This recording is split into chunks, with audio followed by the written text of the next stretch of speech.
Hey everyone, thank you so much for being here. I am Heather McIntosh, and Allyson Newman and I are both the co-presidents of the Alliance for Women Film Composers. We are excited to talk about these Academy eligible films. What a great room of folks we have. It's Kathryn Bostic for Sarah's Oil, Lesley Barber, Diane Warren, Relentless, Steph Economou for Gabby's Dollhouse, the movie, Amie Doherty for Freakier Friday, Sofia degli Alessandri for Prime Minister and for All of You, a co-score with Ian Hultquist, Hildur Guðnadóttir for Hedda, Laura Karpman for Captain America, Brave New World, Emilie Levienaise-Farrouch for H is for Hawk, and Emily Wells for Plainclothes.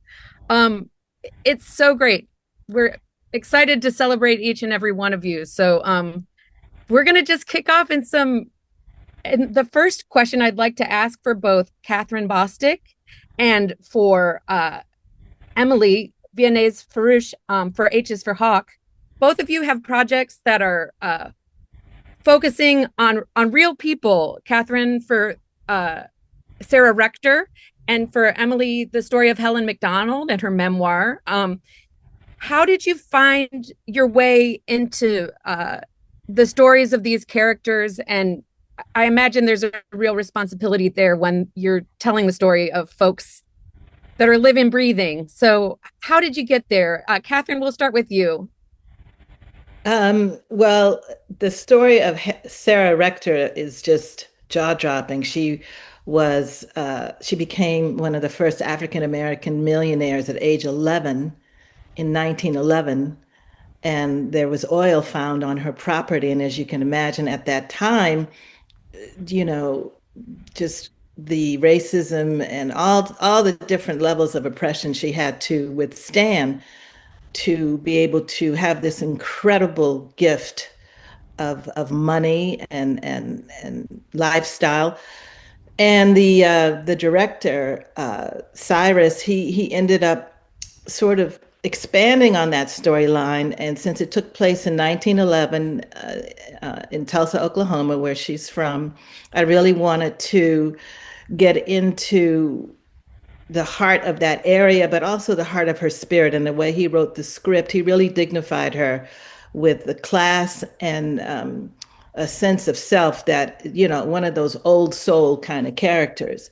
So initially we talked about embodying street musicians. So I brought in, I had banjo, guitar, fiddle. And then for the more expansive scenes that showed the oil rig and the beautiful landscape of that area, I gave it a bit more orchestral grandeur.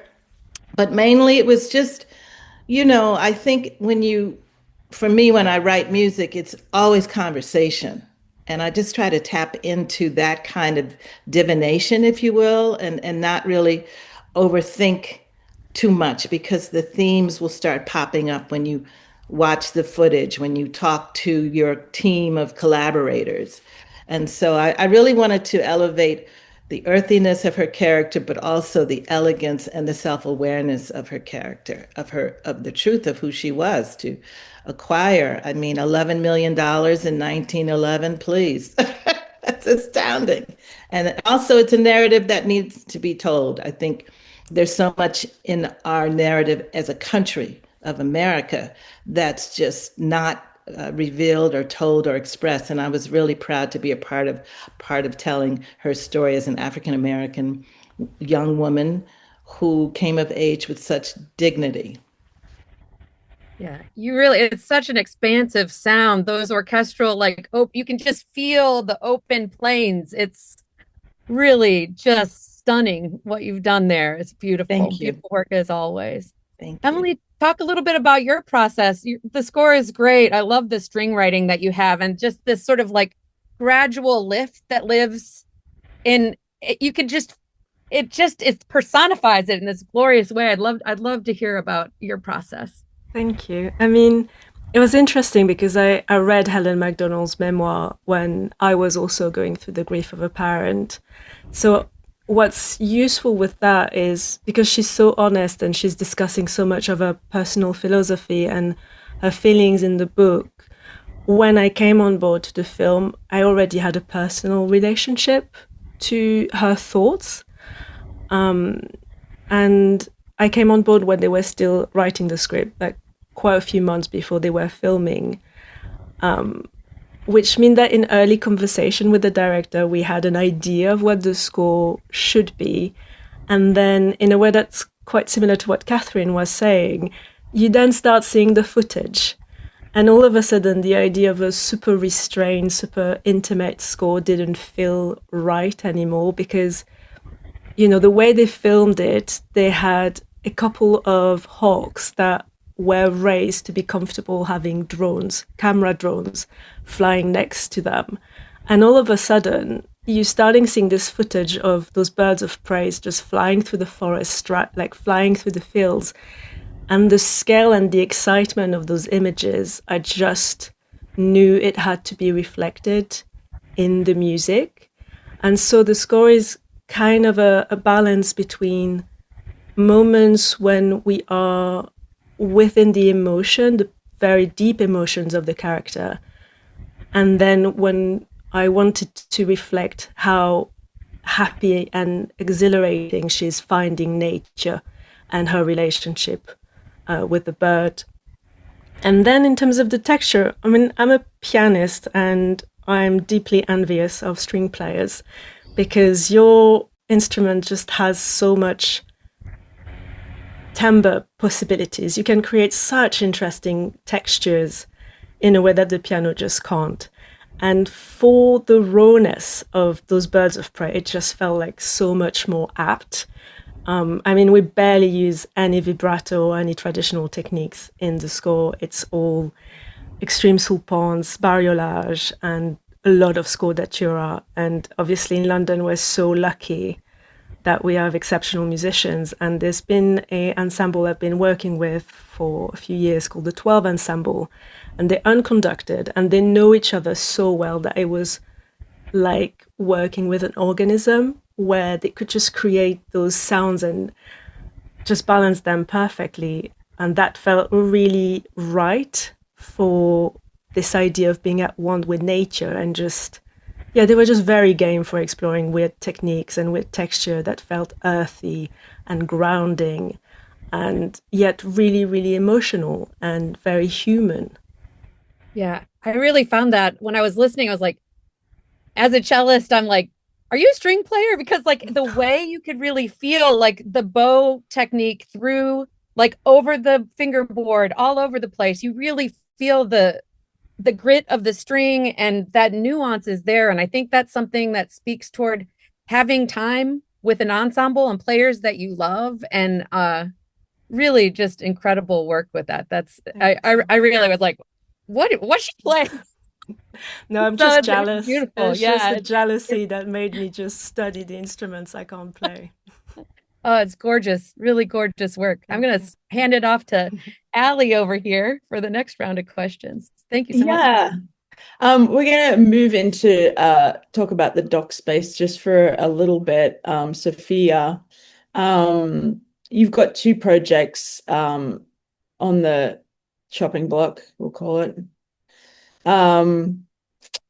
Do you approach documentary writing to narrative writing differently, or do you feel like it's just all part of one storytelling world? I feel like it very much depends, like we all know that every project is different and the approaches just are also different depending on where in the process you're brought in, how much trust there is from the filmmakers, how much time there is. And I feel like with this documentary, it's, like with all documentaries, the first cut that I saw was like hours and hours long. And, the very first cut was like 17 hours long. And, and it's the interesting thing with the documentary, which is called Prime Minister, is that it follows Jacinda Ardern, who's the ex-Prime Minister of New Zealand, sort of throughout her premiership. And it intercuts between personal home footage that her husband, who's a broadcaster in New Zealand, filmed, with then the news clippings and sort of like the outward facing personality that she had. So in a way, it was nearly like two films in one, which, compared to a narrative, not only are documentaries so much more music usually, but then having to figure out this big kind of thematic shift and how to bring these two very even like visually different worlds together, of like the iPhone recordings or just like camcorder versus like, news clippings. So I think that the work on Prime and also with documentaries, you're getting a bunch of scenes at a time. They're not even reels yet because it's just changing constantly, and they're cutting this and they're cutting that, and so I feel like the approach for these two specific movies was very different from one another. All of You was a very like exploratory.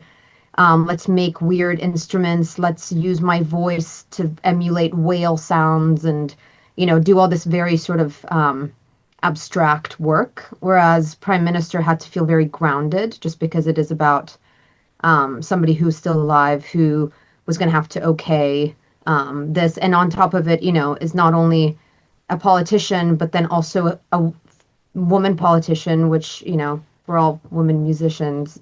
We know how much extra that gets scrutinized.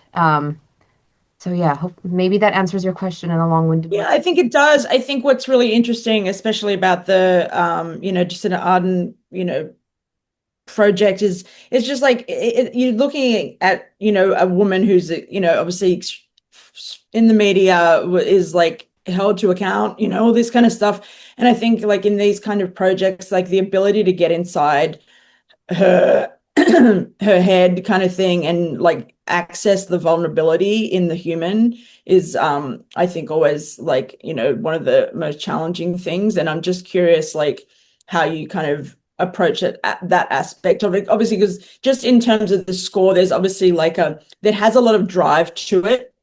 It has a lot of like impulse and there's a lot of tension in there kind of thing. But then there's also very open moments kind of thing. So I'm just like wondering how you made those choices.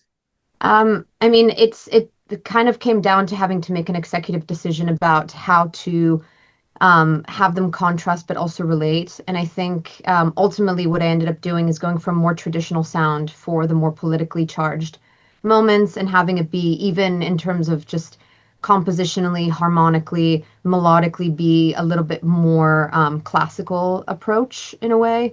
Yeah. And then obviously the sound sort of escalates as the documentary goes on, because it goes from her becoming prime minister at 37 unexpectedly to then COVID and, essentially to resigning. And so that aspect I felt like I had sort of like more of a handle on, because it's what we all know, we all expect a specific sound. We all, for these politicians and whatnot. So I feel like I sort of played into that trope a little bit just to put the point across. And also as a way to contrast, then using softer synth and, voice and textures to represent sort of the family life. Mm-hmm. And she has this great analogy in the film about it being, Nina, please go. Sorry, this the cat no. wants to go in. Sorry, guys. This is like real life right here. Real life. People have real children. Look, and the documentary is about her becoming a mother too. So there you go. Yeah, how many composers does it take to keep a 5.5-year-old out of a Zoom call? Sorry about that, guys. I lost my train of thought. You're gonna get a lock on that door. I know. What was I saying? Oh yeah, the softness of the score for the family moments. Oh, and that there's this great moment where she relates sort of the struggle of keeping optimistic to a story about Shackleton, who's a Arctic explorer who, even after two years on the ice, like brought back his whole crew and his whole approach to optimism. But yeah, she was an amazing leader. I hope we see more of her in the world. Women like her, yes. Yes, exactly. Thanks, Sofia. All right, let's move on, Heather. Let's talk a little bit about world building and the responsibility to a fan base with character and themes and how you develop them. Both Steph, you had Gabby's Dollhouse, the movie, and Amie Doherty, Freakier Friday. Beloved by their fans. So I'm curious to sort of see how you were able to like extend the cinematic universe to create a cinematic space for you, Steph, and then Amie to take hold of something that people have been dreaming of for quite a long time. So we'll start with you, Steph. Sure. So if you're a parent, you might be familiar with Gabby and her Dollhouse. It's a very celebrated, iconic TV show from DreamWorks. So when I heard that they were making a movie and they were interested in hiring me for the score, I was very excited because I have a young niece, and I was excited about working on something that has such a ripple effect through so many families. And when you're working on a celebrated franchise, I feel, especially one that has quite a musical identity to it and recognizable themes and songs, as a composer, I think you have a responsibility to elevate that and expand upon it in a score for a movie. The movie was a lot more cinematic and it delved into a lot more emotional content. So I wanted to take two of the themes from the show and kind of create my own stamp on it, expand it, and give it a fresh instrumentation palette. And the film is half live action, half animation. So it was fun to be able to play in both of those spaces. And in animation, you can really embrace a sense of compositional freedom to explore unusual instrumentation palettes and weave that in with a symphonic palette. The challenge is how you kind of balance those things together. It's an exciting undertaking, and it's a big part of the world building. So, for example, in Gabby's Dollhouse, there are so many different spaces that they travel to. They have this massive mansion that Kristen Wiig, one of the baddies, has. I wrote like a trap theme for her and played in that instrumentation world. They go to like winter wonderland that's made with like sweets and candy, and I use like a bunch of analog synths and iwi and omnichord and a bunch of weird things there. Just the palettes were wild, and that's what I really love about working in animation, is that you can really be non-traditional and wacky. One of the characters was like a stunted stuffed animal from the 90s, so his theme goes through its paces with like R&B and J-pop and hip-hop, and uses like kazoos and bit-crushed vocals. And getting to the big final scenes of the movie is like how you interpolate not only the themes from the show, but new themes and these wacky, whimsical instrumentation choices with the orchestra. It was such a blast. I mean, like, I wrote a song for gummy worms, basically like sandworms in Dune, with like a funk song with glorpy iwi and funk vocals and electric guitars. I mean, it's like, when do you get an opportunity to do that in animation? So Gabby's Dollhouse, the movie, gave me license to explore the weirdest parts of me. And I think it's because the theme of the movie is all about embracing childlike wonder and imagination. So being a composer and an artist and trying to put yourself in that space and exploring, it's a real gift. Oh, I love it. I love that sense of just being able to let it rip and get into all sorts of different spaces that maybe wouldn't have been the first choice on a different feature, but here we are. It's incredible. I love that. I feel like when I was listening, Amie, when I was listening to your score, you got some bagpipes in there. At first I was like, oh, synth score, we got this synth. We're doing synth. Wait a second. Now we get to be orchestral. And now I got a sense of that as well. And there, in our worlds, it seems like the excitement, the ramping up is all there. And it was cool to sort of hear you dance between full synth into orchestration space. So what was your process like? How did it feel holding on to the Freakier Friday legacy that people have been waiting for? Well, first of all, let me just say before I jump into that, just like jumping on this call, I'm pregnant and probably hormonal, but I just have to say, it's just like, it makes me emotional to just see how many of us are here, and like almost all I've met and are friends, over the years. And just to see, regardless, award season aside and all of that, just to see that we're all here scoring these budgeted movies and these movies that people are watching and that matter, and, that there's so many of us now is just like incredible. I'm emotional. So, and congrats to all you guys on like all of the projects. They're all amazing, incredible projects. It just makes me really proud to be a part of it. And yeah, and I'm inspired. And also, every time I join something like this, I have to talk after Steph for some reason, who is the most eloquent person in the world. So messed up. I always say I will vote for her to be president when she eventually runs. So excuse my delivery. So Freakier Friday, for anyone who hasn't seen it, was a sequel to a very beloved Disney movie from the early 2000s. I think it was 23 years in between. Jamie Lee Curtis and Lindsay Lohan were in the original, and this one was had them and continued all those characters and all those they basically just picked up in their lives 23 years later, but there are now Lindsay Lohan's character had a daughter and a stepdaughter, and so instead of a two-way switch this time it was a four-way switch. So that was kind of, I guess, when it came to the score, that was something we jumped off talking about, using the score to really ground the movie in, to help any confusion, I guess, because I remember when I read the script it was impossible because it was everyone's brain character and then in brackets their body character. So trying to keep track of whoever I could, it was impossible.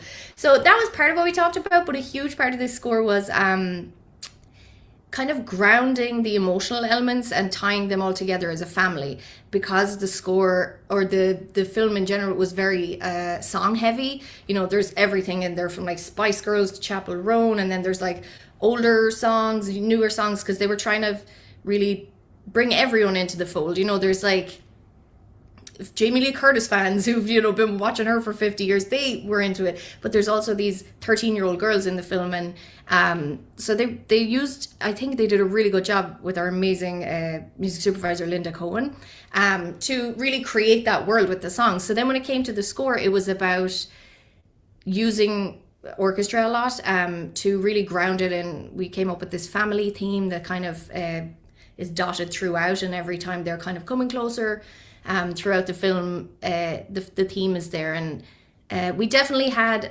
the orchestra for those, because also it's a Disney movie, so we, you know, it was like, this isn't a hard-hitting Sundance documentary, this is a Disney movie, so we need those big strings and emotional swells, you know, which I think everyone was there for, you know, knew what they were coming into with this movie. But then there was some really cool opportunities to use some synths, also just using the score slightly to just to help establish each character and help the audience to keep track of who the characters are. So using kind of more modern synths for the younger girls' brains characters, you know, and then some more traditional stuff for, say, Jamie Lee Curtis's character. And yeah, it was a really, really fun blast. It was we had a female director, almost all female crew behind the scenes. So it was a really incredible experience. Yeah, it's great. Sometimes when you get in a project like this and you're thinking it's going to be all bop all the time, and you realize your functionality is like to be the heart or to be the emotional connection, and that a lot of times the role of the music supervisor is taking care of the wacky you know, like there is the other version where like our job is to hit the emotional core and totally, and be the connective tissue almost that kind of creates a cohesive sound palette for the whole film. Yeah, that's but great. Then, like you said, there were also some fun. Sorry, Alison. There were some fun moments. You know, that I got to like use the bagpipes. There's a wacky psychic character in there, and you know, they threw that to me to like, let's like establish a sound for her. So there was some really wacky comedy moments in there too, which was really fun. Oh yeah, that's. No, awesome. I was just going to say, I thought you did a really good job of actually making those lights, because it was confusing, like whose body am I in right now, kind of thing. So the music, I remember thinking like, oh, I see what's going on in the score here. It really is like helping set those things apart, because it was, the string of it sort of thing. So I thought you did a really good job doing that, actually. Yeah. All right, let's move over into talking about tension and orchestration and the use of space. So if we think about Laura, your film, and Hildur, yours, and Emilie Wells, these are three very, very different projects. They're scored completely differently in terms of orchestration and in terms of tone. However, in all of them, there is this sense of an ever-growing tension that happens, and you each do it in different ways. So would love to hear you each speak to how you thought about that and how you thought about building that in the film and in the world, sort of thing. So maybe Emilie, we'll start with you. Sure. Well, about halfway through the process, I decided to write an end credits song. This is my first film. I usually kind of contend with the world of songwriting and making records and that sort of thing. So it was almost like a compass, a way to set my compass, like where am I going? And if I had a song, it's like I had more dimension to even kind of understand the world. So the end credits song ended up becoming a recurring theme throughout the film. And we could reveal more and more and different bits of it as though you were kind of turning it around and seeing, obviously the melody, which is that thing that kind of binds the theme, but then also like all these different ways you can get at one melody, right? And then we get to the end and this song is revealed. So everybody's always been going toward the same place, but they didn't know it. And now there's this familiarity that kind of springs up in us, like, when you hear a song over and over on the radio, but just in bits, and then you finally hear the whole thing. We were kind of going for that in a sense, and that, there's a lot of tension in this movie, but it's kind of really a love story in the end. And the other funny thing about the film was that the director temped it with all of my old songs. So there were a ton of instrumentals and old songs of mine, recordings spanning like 15 years. So I was kind of contending with also a past self, as I was, we joke about temp love, right? Directors get really into their temp music, and you have to kind of compete with that often as a composer. So I was kind of pugilistically fighting with myself here, which was very, very odd. And in a way, I was like, okay, let's try to figure out how to replace this. And in some ways, that theme was able to replace a lot of those older songs. But then he ended up getting to keep a lot of those songs. I guess that's the benefit of bringing on an independent musician who has control over their catalog. So there's these funny things. There's the song that I wrote for the movie that helped string everything together. Then there's the songs of mine that I reworked that were kind of a different texture and kind of doing something more song-like.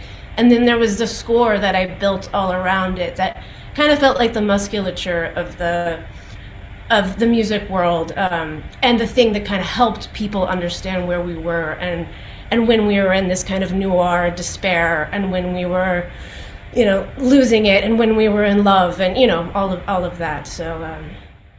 Yeah. And I think like there's obviously like a lot of the way where you're placing music in the film is very important. There's a lot of space in between, and it's one of those things where you think about like that use of space and how important that is and how effective that can be. And then when the music comes, you're like, oh, there it is, kind of thing. And I think that became a very big part of how you were placing things as well. Yeah, absolutely. And the director I was working with, Karpman, in some ways, there were moments where you're like, are we watching a music video? Like, there's like a really pinnacle scene with a song where you're just like, these two are so wed together. So much credit to him and kind of being obsessed with the music throughout the process and how to create that space. Yeah. I mean, Hildur, so similarly talking about using song and score, you've got not a dissimilar story, and like I think that you like were able to build this tension over the whole film kind of thing in a very like interesting way, using the song as score and using all that percussion. Do you want to talk about that a little bit? Yeah, it's interesting when you were talking about space. I of course was thinking of the what was so important in this film in particular was the physical space that the film takes place in. So that's really kind of the big defining aspect of how the score works is the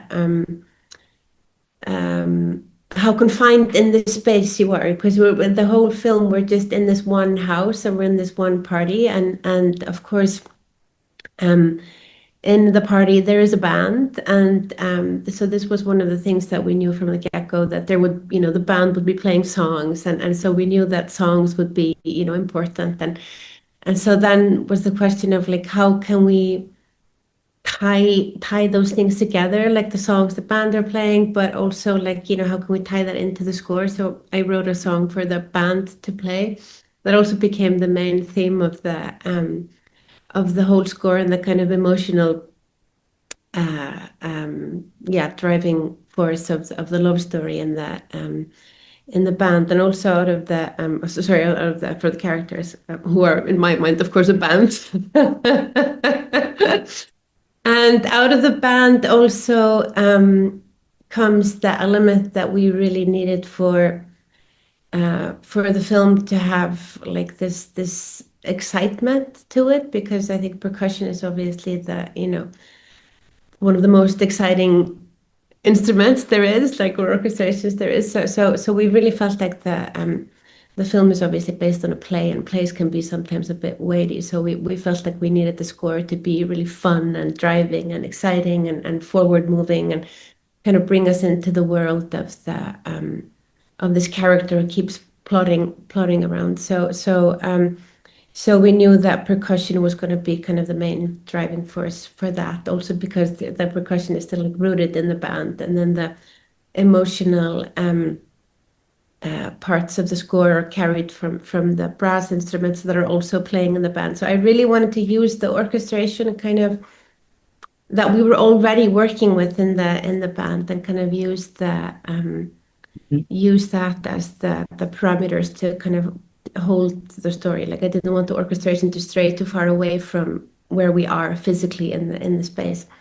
Yeah. And also, of course, in the space itself, I recorded a choir of cast and crew that I put together of anyone who was available that day that I was recording. So there was like, women from the production office, and a gaffer, and a dolly operator, and a busboy, and a bunch of extras, and like because I wanted to capture this feeling of a great composer called Cornelius Cardew, who was working at the time, and I was imagining him being at the party, and that he was kind of conducting these performances that he would put together with professional musicians and amateur musicians.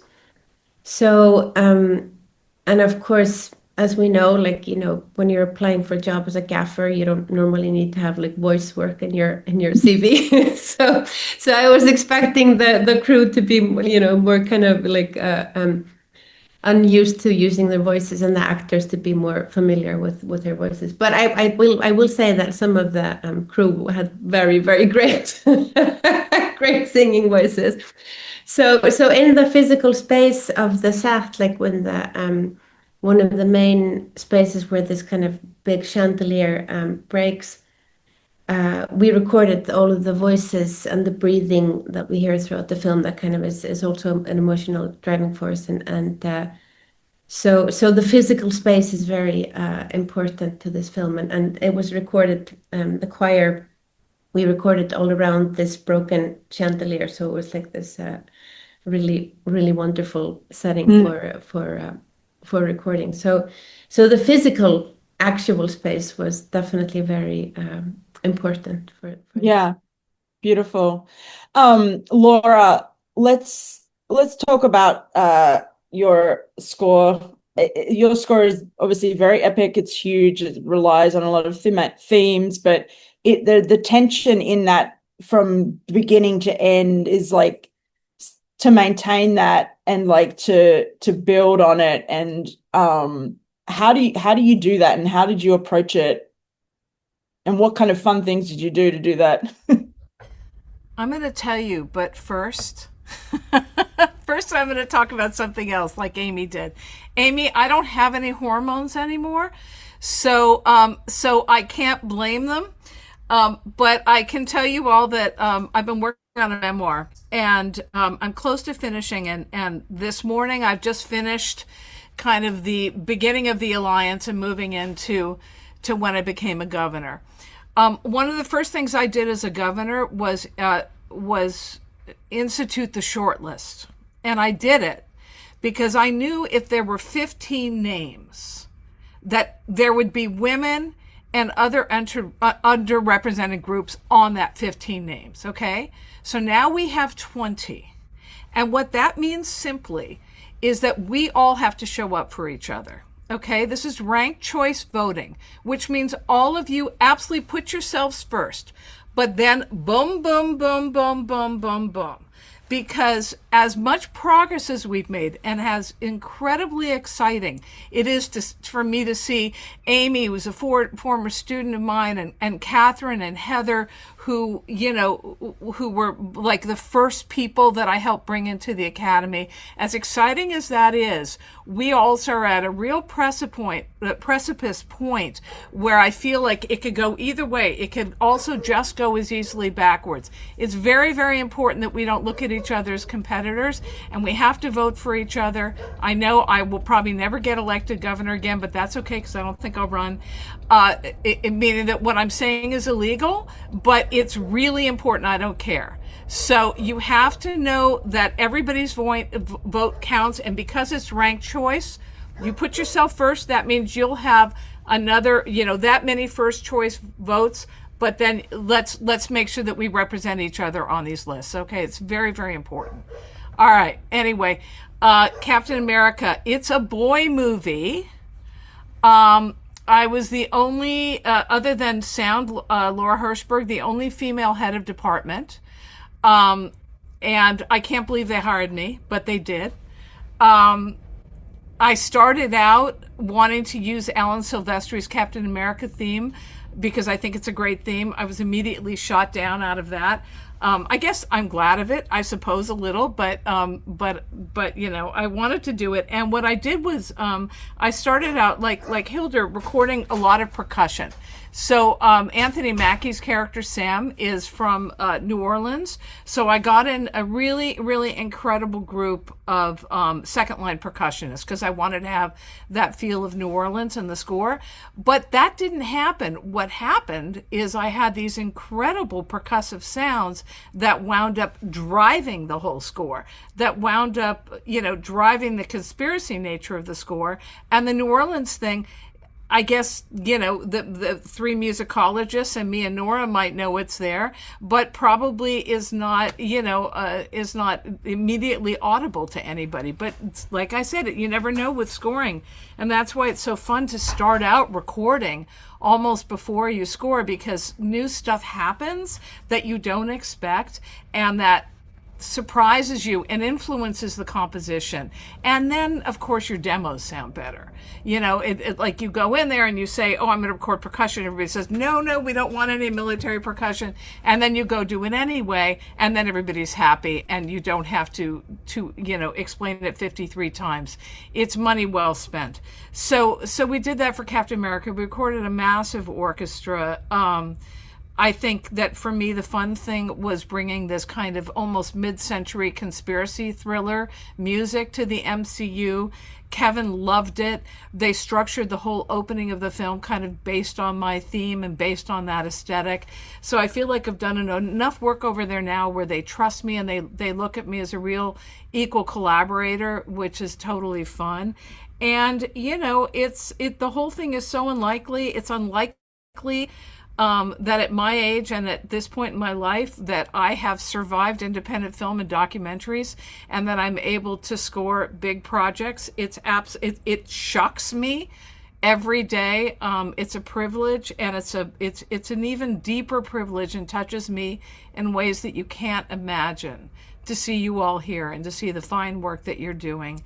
And you guys, we just have to support each other and keep it up and strengthen that sisterhood. I love that. Thank you. Yeah.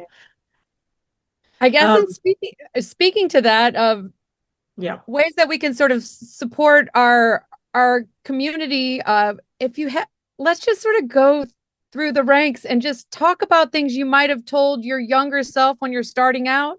It could be any it could be a technical thing. It could be a self-care. It could be any sort of thing across the board that like you wish you knew coming into this business where you are now that would have just like helped support you. We just thinking about ways that our community could gather some insight from y'all. Let's start with Kathryn. Oh my goodness. Why are you going to start with me? No pressure. Yeah, that's such a loaded question. My younger self, when I first started, I will say this fundamentally about me. I always have an appreciation for wonderment. And that for me is what wonderment and imagination are a big part of how I go about, I call it sonic storytelling. And so, as you grow in your career, you have a lot more people weighing in on opinions and guidance. And that's fine. That's part of collaborating. I would say to never lose that wonderment, never lose how that's actually a muscle that not only serves you in creating your music, but in how to live, because it keeps you open. It keeps things out of hierarchy. And it keeps things, for me, very fresh and pure. And I'm not saying I do it so sanctimoniously or with such, grace and dignity. Sometimes I, throw stuff and scream, but that primal instinct of appreciating wonderment and the gift of what we do as music creators through those lenses is very important. That's great. Emilie Levienaise-Farrouch? I mean, I'm going to, again, echo Kathryn on this one. I think it would also be tuning in to yourself and trusting that your taste in music is enough. You don't have to try to guess what people are going to like, but you have to remember that the fact that you can hear music inside your head is incredible, and that's a talent in itself. And spending time just really being attuned to sounds that excite you, to melody that excite you, to sometimes if you're a performer, just the physicality of performing some music can be enough to make it worthy. And it's just tuning into yourself, tuning into your taste, and trusting that that's enough. It's enough. The fact that you love this sound, you love this melody, you love this music is enough to make it worth writing. Yay. Sofia?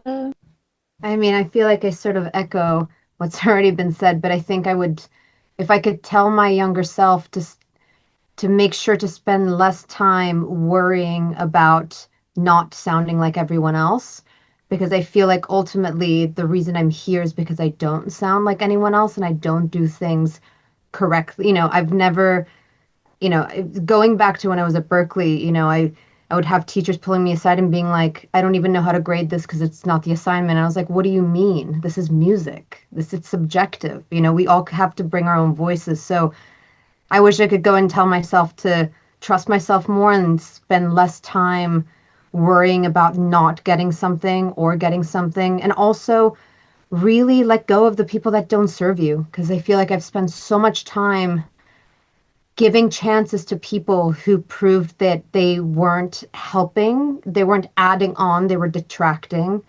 So just always trust your gut. Like if you're working with someone that you don't feel like is actually adding on to your career, but that you're still doing the same amount of work and they're just profiting off of it, just move on. I feel like at this point, like even in the 10 whatever years I've been doing this, it's like that becomes very obvious. So just trust your gut. I'd say and everyone knows it, but yeah. I guess Amie. So you don't have to go after Steph. Thank you. But also Heather, I don't know what you mean by younger self, because I don't know how old you think I am, but 21. I wish. I guess along that same thread, well, two things. One, just overall, I would have told myself, figure out how to look after your mental health, because this job, as we all know, is all consuming and can be, especially in the early days, very tied to your emotions and your value, your self-worth. And learn and figure out how to be okay regardless of how the job is going or how the career is going. But then also along that same line of, I guess I would say to, trust your instincts. And it took me a long time to learn to do that. And I think my kind of a big thing for me back in the day, I think I would overwrite a lot because I didn't have the confidence to just, kind of like what Emilie said, I didn't have the confidence to just present something that I thought was great by itself without having to layer and layer and layer and layer. And then, over the years, I mean, I had to go through the process to learn it. I'm sure a lot of us have, to learn that the cues that I would kill myself on would get kicked back all the time. And the cues that I just was like, I think that's enough. I'll just send it and we'll see what they say. Always come back.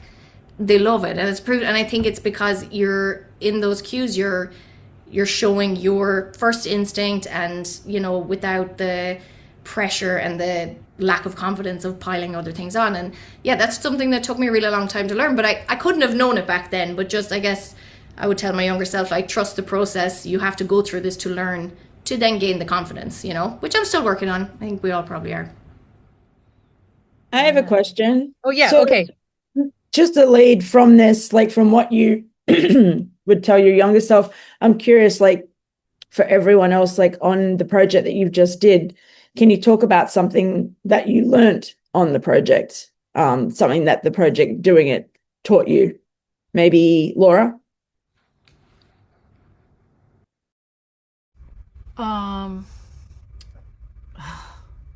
Yeah, well, I got that, well, I shouldn't say this, but I think I'm going to anyway, because I feel that way today. So I got that comment on this one, the music isn't masculine enough, again.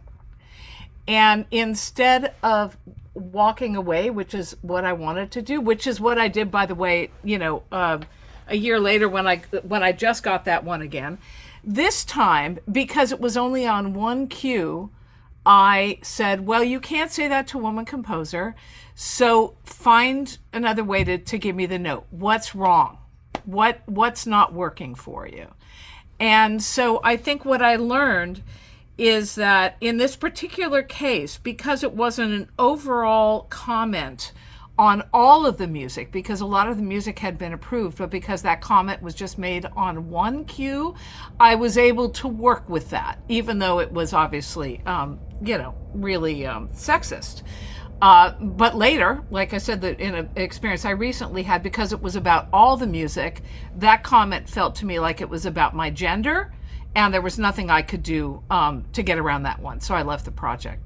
So I think I learned how to navigate something, and I think I did the right thing. I didn't want to walk away. I could have. It sounds like you found where your line was, where the line was crossed. The line was, he was referring to the music, and he made the comment because I was a woman, but it wasn't really about the music, right? It was about something he was trying to get that he wasn't getting. And I get that. But the other thing, like I said, was just this general blanket note, which means, okay, I'm out. So how's that? Yeah, real. Hildur. Yeah. What's my question? What I learned? Yeah, I want to know something that you learned or experienced on this project that maybe was something new to you. Yeah, that you'll take from it, I guess.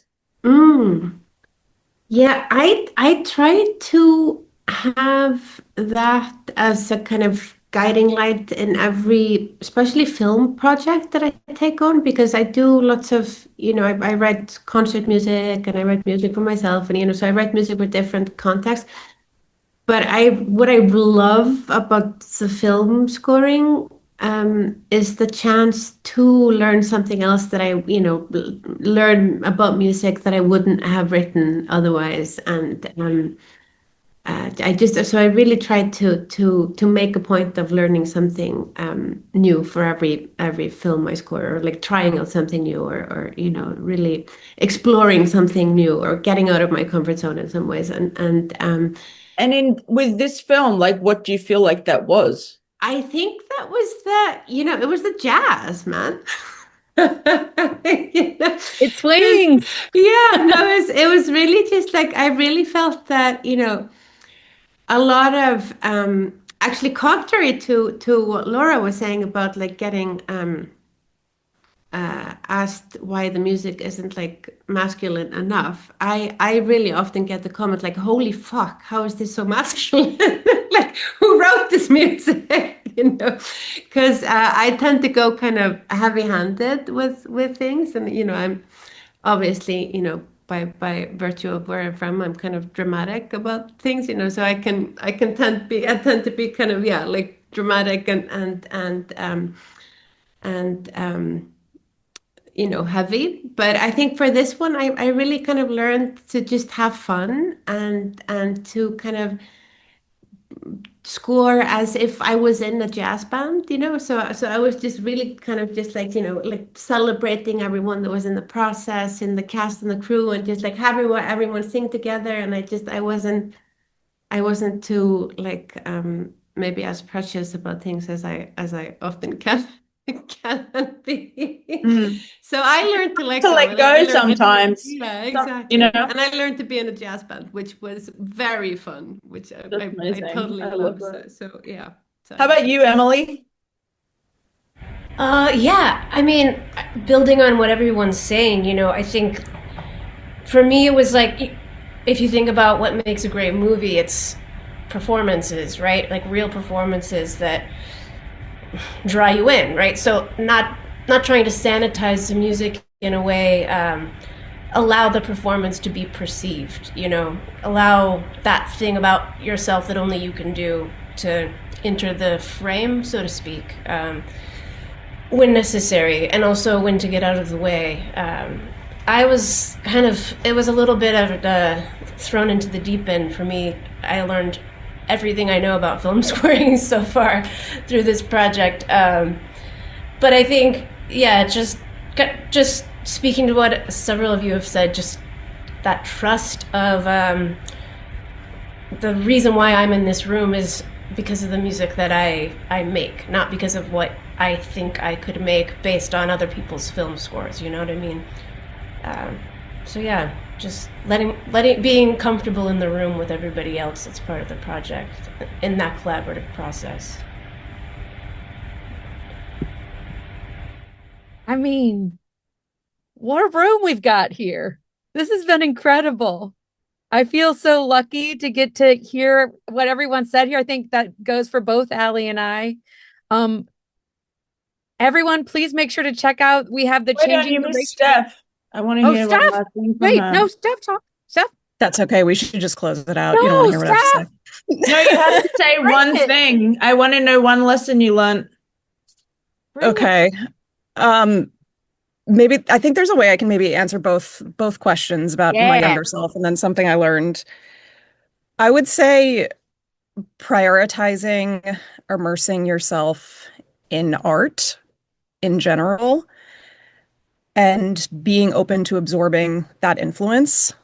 Because I think when I was younger and then I was starting out in the industry, I was very focused on putting my head down and working. And I lost perspective because I just had tunnel vision on what I was doing. And I realized I kind of stopped going to see live music. I stopped listening to music in my spare time. I wasn't going to museums. I wasn't playing video games. I wasn't reading.